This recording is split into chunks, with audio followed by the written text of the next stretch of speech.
From behind her desk, she took out metallic spheres covered in runes. These will be your practice targets. One member of the group will chant Break to destroy the wards, while the other chants Shatter to smash the orb. The spells protecting them are much more potent than those used in the wooden blocks we trained with earlier. Everyone pair up. Before Conryu had a chance to look Kelsey's way, Mrs. Lenore continued. Conryu, you'll be working with me. For safety reasons, you understand. Conryu sighed, nodded, and walked down to the front of the class to join her. While the girls were talking and sorting themselves out, Mrs. Lenore leaned close so no one could overhear. It won't do any good to pair you up with one of the girls until you can modulate your power enough to match a weaker partner. As it stands now, your power would do all the work, and she'd get nothing out of the experience. So what am I really going to do? I'll explain once the girls have started. The groups were soon set, and Mrs. Lenore watched them for a few minutes to make sure they were doing everything correctly. When she was satisfied, she rejoined Conryu in the front of the room. So you were saying? Right, modulation. You need to hold back enough of your power so you don't overwhelm your partners. That sounds kind of pointless.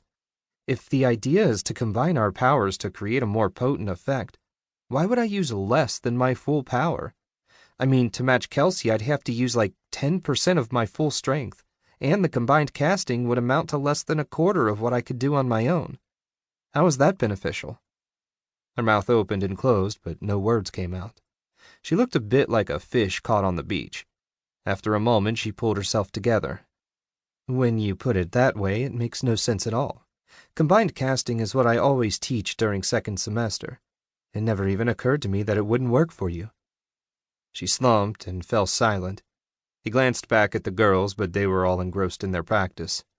He put a hand on her shoulder, and Mrs. Lenore looked up. What are we going to do? If the final is all about combined casting, I guess I need to learn it. She shook her head. That's not really what it's about. It's just the breaking is of an order of magnitude stronger than what a single dark wizard can handle. Conryu raised an eyebrow at that. Okay, an ordinary dark wizard. Sometimes I don't even know why you're in my class. If you took the final today, you'd pass it with ease. For the sake of argument and the fact that we don't have enough people for only 2 groups, how could I work with weaker partners? We've established that lowering my own strength is useless. What could a second and third person do to make me stronger? She sat on the edge of her desk and rubbed her temples. I'm not sure. A standard circle casting wouldn't work. It's designed to unite wizards of similar strength. The problem is fusing the energy flows into a coherent whole. When I helped Mrs. Umbra banish the demon serpent, she drew out my power and directed it with a spell of her own. Would something like that work?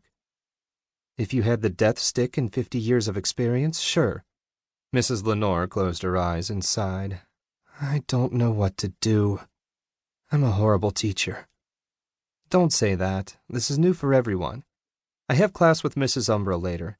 Would you mind if I mentioned the problem to her? She might have a suggestion. By all means. God knows you need someone other than me to help you. Class ended, and everyone but Conryu left for their free period. The moment the last girl closed the door behind her, Prime shook the notepad off and flew in front of him. That woman is incompetent. I should be overseeing your instruction. Imagine telling the most powerful wizard in the world that what he really needs to know is how to make himself weaker. Of all the stupid ideas I've heard over the millennia, that one's right up there with, let's call Lord Beelzebub Bug Eyes. Don't be so critical. Mrs. Lenore's a good person. I'm afraid she's just a little out of her depth. I didn't say she wasn't a good human. I said she's an idiot. If she'd given it even a moment of thought, she'd have realized her idea didn't even bear contemplation.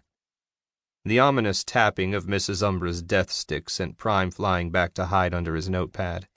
The head of dark magic was the only person Prime seemed to fear. Not that Conryu blamed the Scolomantic. She certainly had an intimidating presence. Despite that, Conryu found he was eager to see her again. The door opened, and the short, wrinkled figure in black hobbled in. Afternoon, Mrs. Umbra. Conryu, I trust that ill-mannered book has been behaving itself. Prime's been on his best behavior.